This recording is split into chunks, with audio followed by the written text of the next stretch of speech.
இன்றைக்கி ஆலய தரிசனத்தில் நம்ம பார்க்க போகிற கோயில் அக்னிபுரீஸ்வரர் கோயில். இந்த கோயில் திருப்புகலூரில் இருக்குது. திருப்புகலூர் திருவாரூர் பக்கத்தில் நாகப்பட்டினம் டிஸ்ட்ரிக்டில் அமைஞ்சிருக்கு. இந்த கோவில் 6ஆம் அல்லது 7ஆம் நூற்றாண்டில் சோழ பேரரசர்களால் கட்டப்பட்டதாக கல்வெட்டுக்களில் குறிப்பிடப்பட்டிருக்கு.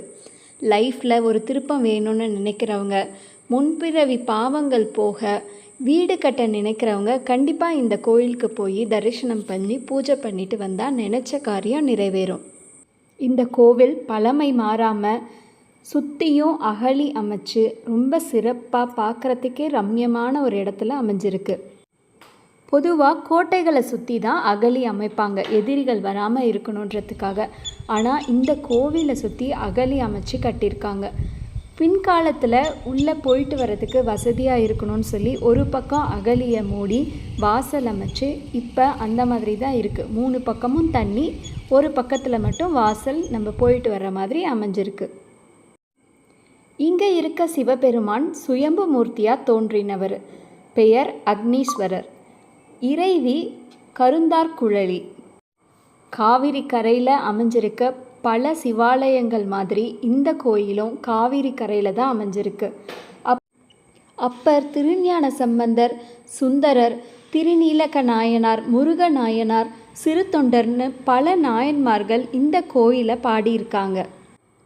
இங்கே ஒரு சித்தர் சமாதியும் அமைஞ்சிருக்கு. ஆனால் அது சரியாக யாரோட சமாதின்னு தெரியல. போகரோட சமாதியாக இருக்கலான்னு ஒரு நம்பிக்கை இருக்குது. இந்த ஆலயத்தோட தல வரலாறை முதல்ல தெரிஞ்சுப்போம். ஒரு முறை வாயு பகவான், வருணன், அக்னி பகவான் 3 பேருக்கும் நடுவில் ஒரு வாக்குவாதம் வந்துச்சு. இதனால் அக்னி பகவான் அப்படியே கரைஞ்சு மறைஞ்சு போயிட்டார். இதனால் உலகத்தில் அக்னி இல்லாமல் போயிடுச்சு. யாகங்கள் நடத்த முடியல, பூஜைகள் செய்ய முடியல. முனிவர்களும் தேவர்களும் ரொம்ப கஷ்டப்பட்டாங்க பூஜை செய்கிறதுக்காக. இதனால் எல்லாருமே சேர்ந்து லிங்க பூஜை செய்ய ஆரம்பித்தாங்க. சிவபெருமானும் அக்னிக்கு ஒரு உருவத்தை மறுபடியும் கொடுத்தாரு. சிவன் உருவம் கொடுத்த இந்த அக்னி பகவானுக்கு 2 முகங்கள், 3 பாதம், 4 கொம்பு, 7 கை அப்படின்னு அமைஞ்சிருந்தது. அக்னி பகவானுக்கு உருவம் தந்ததால் இந்த இறைவன் அக்னீஸ்வரர்னு அழைக்கப்படுறாரு. பானாசுரனோட தாயாருக்கு தினமும் ஒரு சிவலிங்கத்தை பூஜை செய்கிறது வழக்கமாக இருந்துச்சு. இதே மாதிரி அவங்க தினமும் பூஜை செஞ்சுட்டு இருக்கும்போது ஒரு நாள் தனக்குள்ள ஒரு கர்வம் வந்தது. தன்னை விட இறைவனை வேறு யாருமே சிறப்பாக பூஜை செய்கிறது இல்லைன்ற எண்ணம் அவங்களுக்கு வந்துடுச்சு. ஆனால் உடனே தன்னோட தவறை உணர்ந்து இந்த தவறுக்கான பிராய்ச்சித்தையும் சிவபெருமான்கிட்டேயே கேட்டாங்க. அவரும் காசிக்கு போய் மணலில் லிங்கத்தை அமைச்சு பாவத்தை போக்கிக்க சொன்னார். பானாசுரன் சிவபெருமானிடம் தன்னோட தாய்க்கு வயசானதுனால காசி வரை போக முடியாது, இங்கேயே அதை செய்ய அருள் பண்ண வேண்டும்னு கேட்டாங்க. சிவபெருமானும் சரின்னு சொல்ல மணலில் லிங்கம் அமைச்சாங்க. அந்த லிங்கம் மணலில் அமைக்கப்பட்டதால் லேசாக சாஞ்ச மாதிரி இருக்கும்.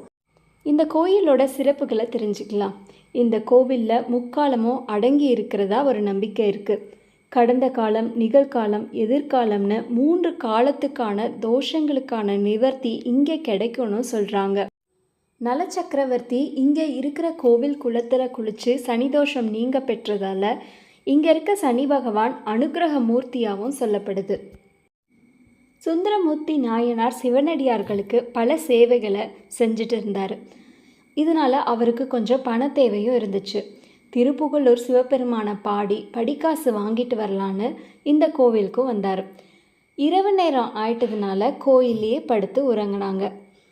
தலைக்கு வேறு எதுவுமே இல்லாததால் செங்கல்லையே வச்சுக்கிட்டு அன்னைக்கு ராத்திரி கோவிலில் எல்லாரும் தூங்கினாங்க. காலையில் எழுந்து பார்க்கும்போது தலைக்கு வச்சிருந்த செங்கல் தங்க கட்டியாக மாறியிருந்தது.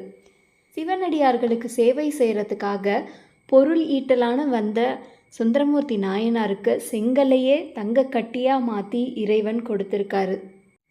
அன்னையிலேருந்து வீடு கட்டணுன்னு நினைக்கிறவங்க செங்கற்களை கொண்டு வந்து இந்த சாமி முன்னாடி வச்சு பூஜை பண்ணி எடுத்துகிட்டு போய் புது வீடு கட்டுற இடத்துல ஈசானிய மூலையிலையும் இந்த செங்கற்களை வச்சு கட்டினா வீட்டில் இருக்க எல்லா தோஷங்களும் நீங்கும்னு நம்பப்படுது. திருநாவுக்கரசர் முக்தி அடைந்த தலமும் இங்கே தான். திருநாவுக்கரசர் தன்னோட 81வது வயதில் இங்கே இருக்கிற இறைவனோட ஜோதியாக கலந்துட்டார். இந்த தலத்துக்கு இருக்கிற மற்றொரு சிறப்பு என்னென்னா, முருகநாயனார் அவதரித்த ஊரும் இதுதான். இந்த கோயிலில் தான் அவர் சிவபெருமானுக்கு பூ தொடுத்து சேவை செஞ்சார். இந்த ஆலயத்தில் கருந்தார் குழலி அம்மனுக்கு சூளிகாம்பாள்னு மற்றொரு பேரும் இருக்குது. பிரசவத்தில் கஷ்டப்பட்டுட்டு இருந்த ஒரு பெண்ணுக்கு அம்மனே ஒரு பெண்ணுருவம் எடுத்து வந்து பிரசவம் நல்லபடியாக பார்த்ததால இந்த அன்னையை நம்ம சூளிகாம்பாள்னு சொல்கிறோம். இந்த ஊர் சுற்று வட்டாரத்தில் பிரசவத்தால் இறப்பே இல்லைன்னு ஒரு ஐதீகமும் இங்கே நம்பப்படுது.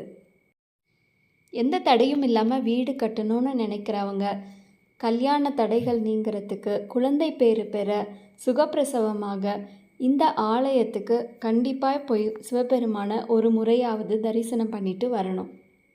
இந்த மாதிரி பல தகவல்களுக்கு மறக்காமல் நம்ம சேனலை சப்ஸ்கிரைப் பண்ணி வச்சுக்கோங்க. லைக் பண்ணுங்கள், ஷேர் பண்ணுங்கள்.